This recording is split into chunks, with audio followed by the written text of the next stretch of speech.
చిట్టిబాబు గారు అందుబాటులోకి వచ్చారు. చిట్టిబాబు గారు నమస్తే అండి. నమస్తే అమ్మా. అంటే చిట్టిబాబు గారు ఏం జరుగుతుందండి? ఓన్లీ ఇండస్ట్రీ మీదే ఐటీ అధికారులు ఫోకస్ చేశారనుకోవచ్చా? ఇంకోటి ఏంటి అంటే ఇది వాళ్ళ యొక్క రొటీన్ కార్యక్రమం అమ్మా. ఇన్కమ్ ట్యాక్స్ వాళ్ళు డైరెక్ట్ చూస్తూ ఉంటారు. వాళ్ళు అవ్వచ్చు, గోపులు అవ్వచ్చు, వ్యాపారవేత్తలు అవ్వచ్చు, బిల్డర్స్ అవ్వచ్చు. పెద్ద అమౌంట్స్ మీద ట్రాన్సాక్షన్స్ జరుగుతున్నప్పుడు ఆటోమేటిక్ గా వాళ్ళ డైరెక్ట్ కన్ను మన మీద పడుతుంది. దాంట్లో అది రొటీన్ కార్యక్రమం. ఇవాళ మన మీద జరిగే మన ఇండస్ట్రీలో జరుగుతూ గతంలో విజయ పార్టీ రాజకీయ పార్టీ అభ్యర్థులు విజయ్ మీద జరిగి ఇన్కమ్ ట్యాక్స్ రైట్స్ జరిగి రొటీన్. అంటే ఇంత క్యాష్ పట్టుబడ్డం అన్నది రొటీన్ కాదండి చిట్టిబాబు గారు. చిట్టిబాబు గారు ఇంత క్యాష్ ఇంతవరకు మీడియాలో అంటే ఇప్పుడు మీ సినీ ఇండస్ట్రీలో ఇంతవరకు రైట్స్ జరిగినా ఇంత క్యాష్ కానీ బంగారం కానీ లేకపోతే కోట్లకి సంబంధించిన భూముల పత్రాలు కానీ బయటపడటం అన్నది ఇదే ఫస్ట్ టైం అండి. 100 కోట్లు, 200 కోట్లు, 500 కోట్లు, 1000 కోట్లు ట్రాన్సాక్షన్స్ ఎప్పుడు జరిగినాయమ్మా? ఈ 4-5 ఏళ్ళుగానేగా. ఇంతకు ముందు ఏదంటే ముందు లక్షల మీద వ్యాపారం. ఇవాళ ఇంటర్నేషనల్ మార్కెట్ పెరిగింది. మార్కెట్ పెరగబట్టి వ్యాపారం. దీంట్లో అవన్నీ అకౌంట్స్ చూపించాలి. దొరికి క్యాష్ ఉంటే దొంగ డబ్బు కింద లెక్క కాదు కదా. అది ఆడిటర్స్ ఉంటారు, లెక్కలు చూపించాలి. క్యాష్ చూడొచ్చు. వాళ్ళకి క్యాష్ ఉంటే ఏమిటంటే దొంగ డబ్బు కింద, నల్ల డబ్బు కింద కాదు. దాని అకౌంట్ చూపించగలిగితే ఎవ్రీథింగ్ ఈజ్ పాసిబుల్. ఇప్పుడు మనం చేస్తున్న తప్పు ఏంటంటే, మన ఇండస్ట్రీలో మనం చేస్తున్న తప్పు ఏంటంటే, మనం ఇప్పుడు సినిమా గేమ్ చేంజర్ దెబ్బతిన్నా కూడా మనం పబ్లిసిటీ కోసం, మన ఫేస్ వాల్యూ కోసం అది 180 కోట్లు ఫస్ట్ కలెక్ట్ చేస్తుంది, అంత కలెక్ట్ చేస్తాను, ఇంత కలెక్ట్ చేస్తానని బోగస్ పబ్లిసిటీ మనం చేసుకుంటాం. వాళ్ళని ఇన్వైట్ చేయలేదు. మీరు పోయిన సినిమానికి కూడా ఇంత కథ వచ్చిందనంటే వాడు నువ్వు 180 కోట్లు ఫస్ట్ అంటున్నారు. ఎంత ట్యాక్స్ కట్టారో లెక్క చూస్తారు కదా. అదేమో 180 కోట్లు అనేది ఏమో గ్రాసు. నెట్ ఎంత? దాంట్లో నెట్ 60-70 వస్తుంది. గ్రాసు 180 వచ్చిందని జనాలకు గ్రాసు నెట్ తెలియదు కనుక నువ్వు పబ్లిసిటీ 180 కోట్లు చేస్తుంది, 1800 కోట్లు చేస్తుంది అని అనౌన్స్ చేసుకుంటాం అంటే మనం కళ్ళు పడద్దు కదా. ఇంకా మన ట్యాక్స్ కట్టలేదే, 180 కోట్లు అన్నారు, కట్టలేదే, ట్యాక్స్ రాలేదే, డైరెక్షన్ 60 కోట్లకి వచ్చిందే లెక్క చూస్తారు కదా. మనం చేసుకునే పబ్లిసిటీ కూడా దీంట్లో కారణం. మనం అత్యుత్సాహంతో ఏదో పరువు కాపాడుకోవాలి, సినిమా పోయింది అని అనిపించుకోకూడదు. సినిమా బాగా డబ్బులు బాగా వచ్చేసి వాళ్ళు సేఫ్ అనిపించుకోవాలి. బిజినెస్ పాయింట్ అది. బిజినెస్ లో డబ్బులు పోయి అంటే మళ్ళీ నెక్స్ట్ ఆ ప్రొడ్యూసర్ కి ఫైనాన్షియల్ మార్కెట్ లో పుట్టదు కనుక దాన్ని చెప్పుకుంటూ అలవాటు అయిపోయింది. అది ఇన్కమ్ ట్యాక్స్ వాళ్ళకి అడ్వాంటేజ్. డెఫినెట్ గా ఇంత అంటున్నారు, ఎంత ఏంటి, ఎంత కట్టారు, ఎంత వచ్చింది లెక్క చూస్తారు.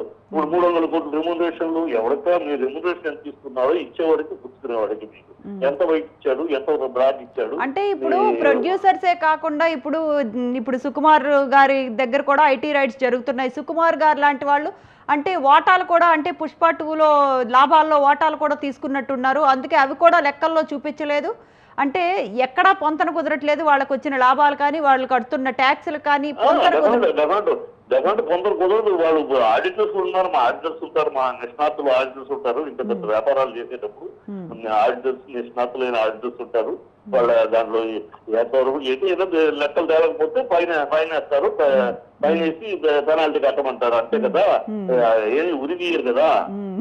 ఏంటంటే ఇన్కమ్ ట్యాక్స్ కట్టట్లేదు, ఉరి తీరు, ఫైన్ వేస్తారు అంతే. సింపుల్ కదా. దొరికితే దొంగలు అంతేనా?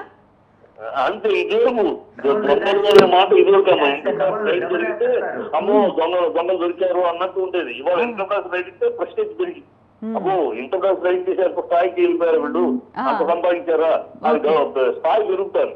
అది వాళ్ళు అది ఇన్కమ్ ట్యాక్స్ రైట్ అంటే పరువు తక్కువ కాదు. ఇన్కమ్ ట్యాక్స్ ప్రతిష్ట పెరగటం అనమాట. అలా అయిపోయింది సొసైటీ.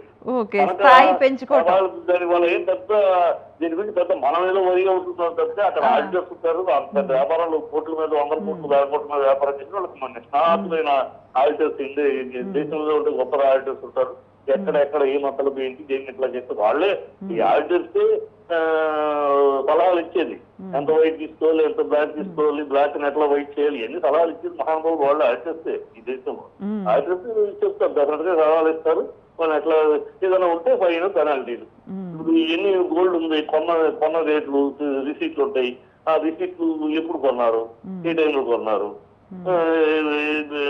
వీళ్ళ దగ్గర లోన్ తీసుకున్నాం, లోన్ బదులు గోల్డ్ ఇచ్చాము.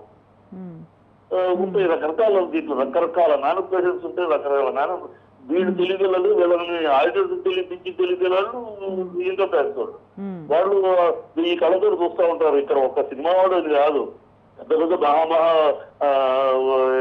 బిజినెస్ మ్యాగ్నెట్లు కూడా వేస్తా ఉంటారు. అందుకనే వాళ్ళు అన్ని వేసి వాళ్ళ ఆఫీసులు, వాళ్ళ బాయ్ ఉండేది, వాళ్ళ డ్రైవర్ ఉండేది, వాళ్ళ మేనేజర్ ఉండేది, అన్ని ట్రాక్ చేసి ఒక్కసారి మూకుముడిగా అన్ని ఇళ్ళ మీద ఒకేసారి అటాక్ చేస్తారు.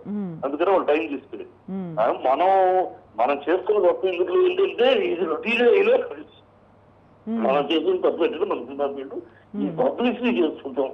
నీకెంత జనాలు ఏదో ఇంకా చేయడం కోసం అని, పోయిన సినిమాకి కూడా ఎంత వచ్చిందని, సక్సెస్ అయిన సినిమాకి గ్రాఫ్ ఎంత వస్తే దాని కలెక్షన్ చెప్పేయటము. గ్రాఫ్ అనేది జనాలు తెలీదు, ఇన్కమ్ ట్యాక్స్ తెలుసు కదా. నువ్వు 1800 కలెక్ట్ చేసేసిందంటే 1800 కోట్లకి ట్యాక్స్ కట్టావా?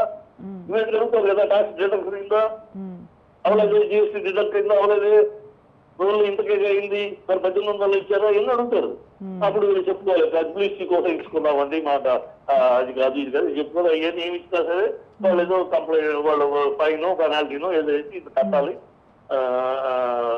అకౌంట్స్ లో క్లారిటీ లేదు, ఇవన్నీ వస్తాయి. నా రొటీన్ ఇవన్నీ సిద్ధపడే ఉంటాయి.